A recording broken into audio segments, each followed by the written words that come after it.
Sasthamkotta police സ്റ്റേഷൻ്റെ വാഹനമാണ്. ഈ വാഹനത്തിൻ്റെ പൊല്യൂഷൻ ടെസ്റ്റ് എന്ന് പറയുന്നത് കാലാവധി കഴിഞ്ഞിരിക്കുകയാണ്. ഈ പൊല്യൂഷൻ ടെസ്റ്റിൻ്റെ കാലാവധി കഴിയുമ്പോൾ എന്താണ് സംഭവിക്കുന്നത്? വണ്ടിയുടെ മൈലേജ് ഓട്ടോമാറ്റിക്കായിട്ട് കുറയും. വണ്ടിയുടെ മൈലേജ് കുറയുമ്പോൾ വണ്ടിയിൽ ഇന്ധനം കൂടുതലായിട്ട് നിറയ്ക്കേണ്ടി വരും. അതേപോലെ തന്നെ പൊല്യൂഷൻ ടെസ്റ്റ് പ്രോപ്പറായിട്ട് പാലിക്കാത്തതിൻ്റെ ഭാഗമായിട്ട് പ്രകൃതിക്ക് ഇത് ദോഷകരമാണ്. ഇത് നമ്മൾ ആരാണ് ഈ നിയമം തെറ്റിച്ചിട്ടുള്ളത്? പോലീസ് വാഹനമാണ് അല്ലേ?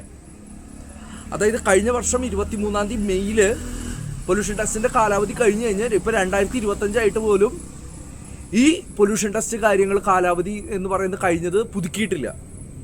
ഇപ്പോൾ നമ്മൾ മനസ്സിലാക്കേണ്ട മറ്റൊരു കാര്യം എന്ന് പറയുന്നത്, ഈ പൊല്യൂഷൻ ടെസ്റ്റും കാര്യങ്ങളും പ്രോപ്പറായിട്ട് പാലിക്കാതെ വാഹനം നിരത്തിലിറക്കിയിട്ട് എന്തെങ്കിലും ആക്സിഡൻസോ കാര്യങ്ങളോ സംഭവിച്ചു കഴിഞ്ഞിട്ട് ഇൻഷുറൻസിൻ്റെ കാര്യം നോക്കുക. ഇൻഷുറൻസ് ഇത് കാരണം എന്ന് പറഞ്ഞിട്ടുണ്ടെങ്കിൽ നിരസിക്കാൻ സാധ്യതയുണ്ട്. ഈ ഇൻഷുറൻസ് നിരസിക്കുമ്പോൾ ആർക്കാണ് ഇവിടെ നഷ്ടമുള്ളത്?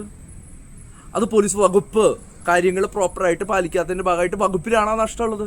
ഈ വകുപ്പിനുണ്ടാവുന്ന നഷ്ടങ്ങൾ നമ്മളുടെ ടാക്സിൽ നിന്നാണ് പിടിക്കുന്നത്. അപ്പോൾ ഇതിൻ്റെ നഷ്ടമെന്ന് പറയുന്നത് നമുക്കാണുള്ളത്. ഞാൻ അടക്കം ഉൾപ്പെടുന്ന, ഇത് കണ്ടുകൊണ്ടിരിക്കുന്ന ആൾക്കാർ ഉൾപ്പെടുന്ന ആൾക്കാർക്കാണ് ഇതിൻ്റെ നഷ്ടം വരുന്നത്. അപ്പോൾ പ്രോപ്പറായിട്ട് ഈ കാര്യങ്ങൾ പാലിക്കാതെ പോലീസ് വാഹനങ്ങൾ ഈ പറഞ്ഞ രീതിയിൽ നിരത്തിലിറങ്ങുമ്പോൾ നമ്മൾ പോലീസിനെ എന്താണ് വിളിക്കുന്നത്? നിയമപാലകർ എന്നാണ് വിളിക്കുന്നത്. നിയമം തെറ്റിച്ചുകൊണ്ട് നിരത്തിൽ 1 വർഷമായിട്ട് വാഹനം ഓടിക്കൊണ്ടിരിക്കുകയാണ്. ശാസ്താംകോട്ട പോലീസ് സ്റ്റേഷനിലെ ഈ വാഹനം ഇപ്പോഴും ഓടിക്കൊണ്ടിരിക്കുകയാണ് എന്ന് ഓർമ്മിപ്പിച്ചുകൊണ്ട് ബൈ.